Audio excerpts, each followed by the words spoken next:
Hello everyone and welcome to my channel. And today I'll be reading a multi-character listener by me.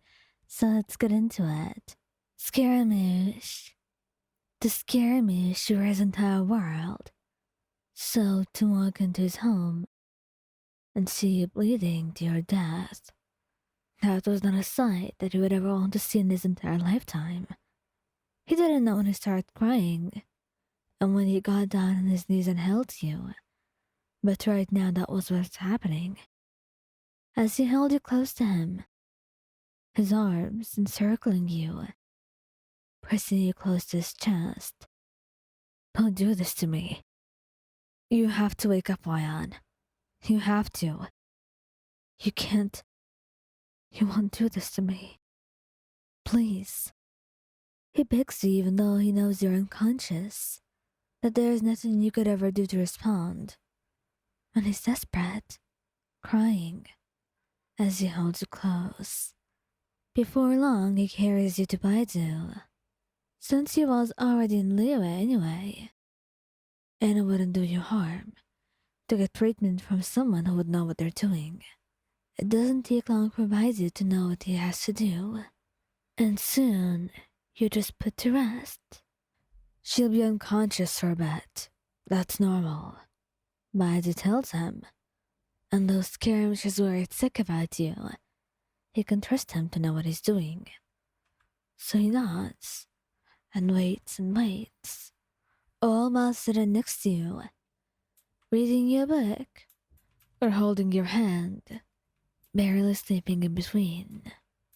And when your eyes open for the first time that week, Scaramouche only sobs. He can't just have any words come out of him, no matter what he's trying to do, because he thought you died. He thought that was it. There was no hope for you. You were dead. And nothing you could do in the entire world would be able to fix that. Nothing would bring you back. And soon enough, you're being enveloped in a very warm hug. Scaramouche, I'm alright. I'm fine. You tell him. But he refuses to listen, just holding you tightly. And you can tell he's trembling. But soon enough, he calms down and backs away a little bit so I can take a good look at your face. I thought I lost you, and you didn't. I'm right here, and I'm fine. I promise you. He nods shakily and melts into your arms once more. What happened, Wayan? Who did that to you? I'll explain to you, I promise. But now, just hold me so I can feel like I'm alright. You ask him, and he would never refuse. He just wants to hold you now, to be assured that you're alive and well, that everything will be fine, and you will know that as long as you keep being in his arms, as long as he has you, because that's when everything will go right.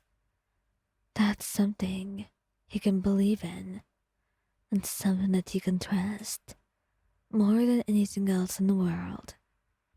Xiao, it would take everything in him not to panic and actually be able to deal with the situation, to bring you to someone who can heal you.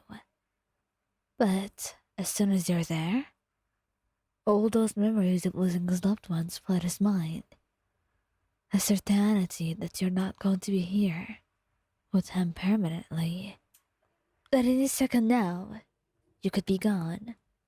That he won't be able to see you again, to hear you, to see your eyes and your smile. That your love would end, and so would he. Because like it or not, he knows this more than anyone, that he can't go on without you. He can't live without you.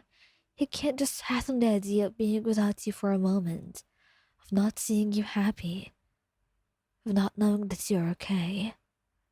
He's hurting, and he keeps hurting until he knows that you're healing, that you will wake up, that it will be slow, but it will happen. And he waits for you, patient, loving. He would talk to you at night when you were sleeping. He would hold your hands and stroke your hair. Make sure it's neat like you would always keep it.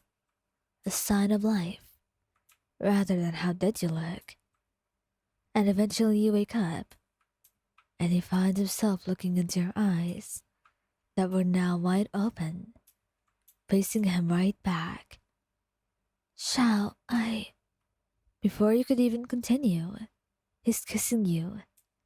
And that's the first time he lets himself cry, tears streaming down his cheeks. You're an idiot. You're an idiot, Wayan. What happened to you? How did you even get hurt? Why didn't you call me? You found yourself crying along with him, your arms wrapping around him and pulling him closer, desperate for him again.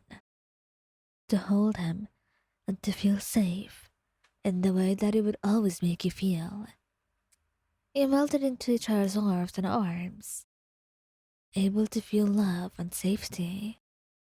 And you told him everything about how someone tried to rob you when he wasn't around, that you were being threatened. And as soon as you tried calling him, just saying a word, they had thought you were calling for help. You know, in a more traditional sense. I was just going to say your name. And that's when they started hurting me. And that's when he started holding you tighter. Feeling a little bit angry, he wanted to tear them up. But now was not the time.